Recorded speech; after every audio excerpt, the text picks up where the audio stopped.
Եթե առաջ օրինակ 50-50 էին ասում, հիմա 70-30 է, էլի, այսինքն խնդիրը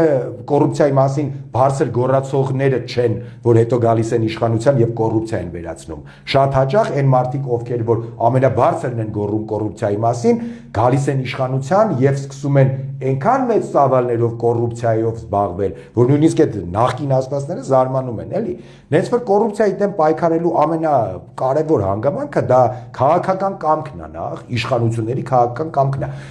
որովհետև եթե իշխանությունները, այսինքն իշխանության եկած ուժը, ղեկավարությունը,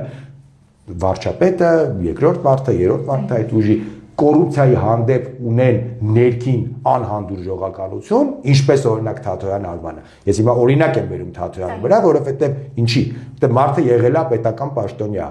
մարդը ունեցել է հնարավորություններ թաթախվելու կոռուպցիոն համակարգերի մեջ փաստացիորեն չի թաթախվել։ Դա ինչ է նշանակում։ Հիմա ի տարբերություն այսօրվա իշխանավորների, որոնք չունեին հնարավորություն, այսինքն նրանք ով են եղել։ Նրանք եղել են ոչ մեկ փողոցում ուղակի ինչ որ պատահական մարդիկ, երբեք ու երբեք ինչ որ լծակներ իրենց ձեռքում չի եղել եւ փաստացի մենք չունեինք ապացույց, որ այս մարդիկ հնարավորության դեպքում կզբաղվեն կոռուպցիայով, թե չեն զբաղվի, բայց մեր պարագայում մեր ամբողջ թիմի պետական պաշտոնյաներ են եղել բոլորս էլ ոչ մեկս կոռուպցիայով չի զբաղվել, երբեք կոռուպցիոն սկանդալների մեջ չենք եղել, որովհետեւ ունենք նորից եմ ասում, ներքին անհանդուրժողականություն կոռուպցիայի հանդեպ։